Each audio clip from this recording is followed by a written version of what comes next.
সুপ্রিয় দর্শক, আপনারা দেখছেন এসপিএন বাংলা টিভি। দেখুন ও সাবস্ক্রাইব করুন এসপিএন বাংলা টিভি, দেশ ও মানুষের কথা বলে। সুপ্রিয় দর্শক মণ্ডলী, এসপিএন বাংলা টিভির পক্ষ থেকে আপনাদেরকে জানাই অনেক অনেক প্রীতি ও শুভেচ্ছা। সাথে আছি আমি শাহারুল ইসলাম। আজিজুল হক মিন্টুর তথ্যচিত্রে বিস্তারিত। আপনারা দেখছেন এসপিএন বাংলা টিভি সংবাদ।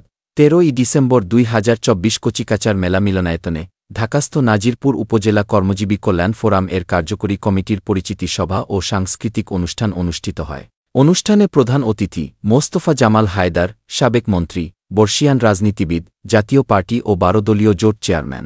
বিশেষ অতিথি আলহাজ মোহাম্মদ মাগফুর রহমান, সিনিয়র আইনজীবী, বাংলাদেশ সুপ্রিম কোর্ট, অ্যাডভোকেট আলহাজ মিজানুর রহমান দুলাল, সাবেক সাধারণ সম্পাদক, ঢাকা ট্যাক্সেস বার অ্যাসোসিয়েশন, আহ্বায়ক, নাজিরপুর উপজেলা বিএনপি, ব্যারিস্টার মোস্তফা জোবায়ের হায়দার, নুরুন নবী সোহাগ, অতিরিক্ত জেলা প্রশাসক নারায়ণগঞ্জ, আলহাজ হিরওয়ার রহমান মোল্লা।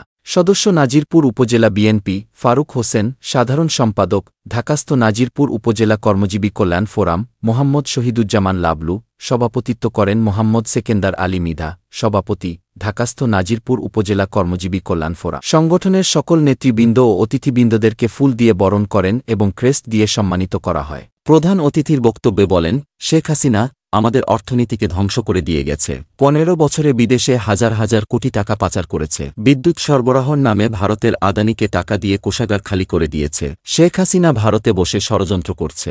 ষড়যন্ত্রকারীর বিরুদ্ধে সকলকে সজাগ থাকার আহ্বান জানান। এসপিএন বাংলা টিভি দেখুন, লাইক করুন, শেয়ার করুন, সাবস্ক্রাইব করুন, আমাদের সঙ্গে থাকুন। সাংবাদিক আজিজুল হক মিন্টুর প্রতিবেদন দেখুন ও বক্তারা বক্তব্যে কি বলছে শুনুন। এই সমিতির পক্ষ থেকে আপনারা এখানে হিন্দু, মুসলমান, বিভিন্ন ধর্মের বিভিন্ন গোষ্ঠীর যারা আছেন তারা ঐক্যবদ্ধভাবে এই হীন চক্রান্তকে প্রতিবাদ করবেন, এটাই আমার আপনাদের কাছে দাবি।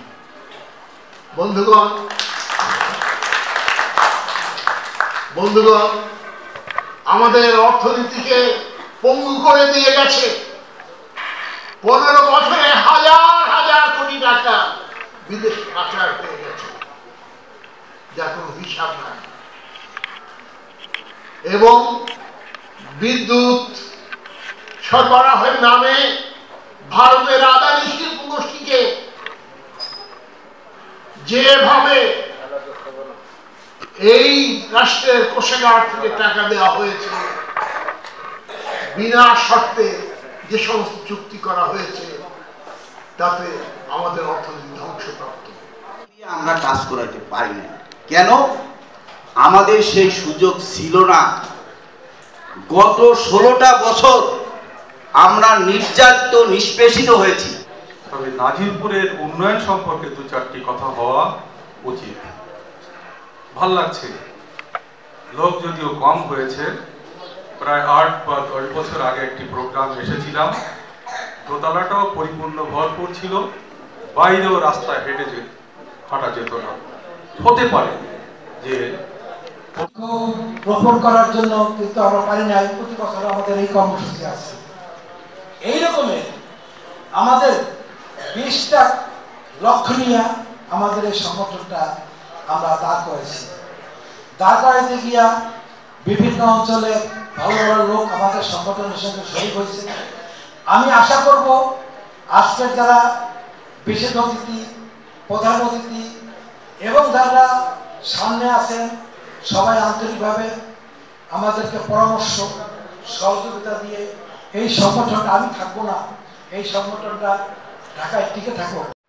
আসসালামু আলাইকুম।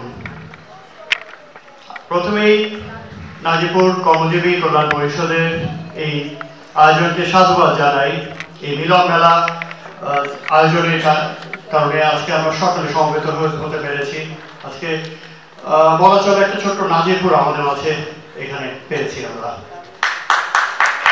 তবে একটা কথা আমি বারবার উপলব্ধি করি, একটু আগে আমার পাশে নরবীর সরভাইয়ের সাথে কথা বলছিলাম, যে আমাদের এলাকায় কিন্তু বেশ কিছু সমিতি, বেশ কিছু সংগঠন হয়েছে, কিন্তু আমরা হয়তোবা কর্মব্যস্ততার কারণে দৈনন্দিন জীবনে বিভিন্ন চলার পথে যেই বাধা আসে সেগুলোর প্রেক্ষিতে হয়তোবা অতটা গুছিয়ে কাজ করতে পারি না, হয়তো মাধ্যমে নিজেদের মধ্যে শেয়ারিং করার একটি সুযোগ তৈরি করার জন্য এবং এর পিছনে যারা কাজ করেছে সকলেই আমার পক্ষ থেকে ধন্যবাদ এবং কৃতজ্ঞতা জানাচ্ছি।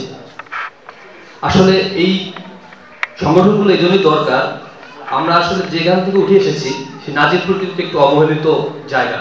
আমরা দেখেছি অন্যান্য এলাকা যেভাবে সংগঠিত থাকে, মানুষের মধ্যে যে ধরনের সম্পৃক্ততা থাকে, সেটি আসলে আমাদের নাজিরপুরে একটু কম দেখা যায়।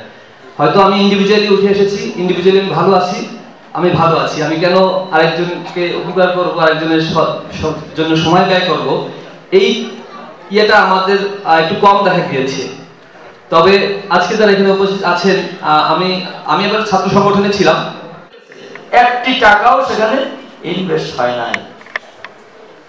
এই ছিল আমাদের বিগত 15 বছর। 15 বছরের বর্ণনা দিতে দিলে শেষ করা যাবে না।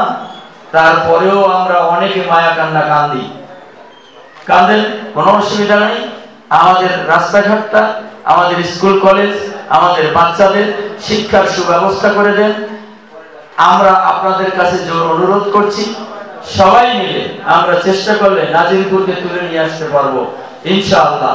এই বলে আমি আমার বক্তব্য শেষ করছি। আমি কাউকে দুঃখ দেওয়ার জন্য বলিনি, আমি নাজিরপুরের বাস্তব চিত্রটা তুলে ধরেছি। বলতে ক্ষমা করবেন। আসসালামু আলাইকুম ওয়া রাহমাতুল্লাহি ওয়া বারাকাতুহু।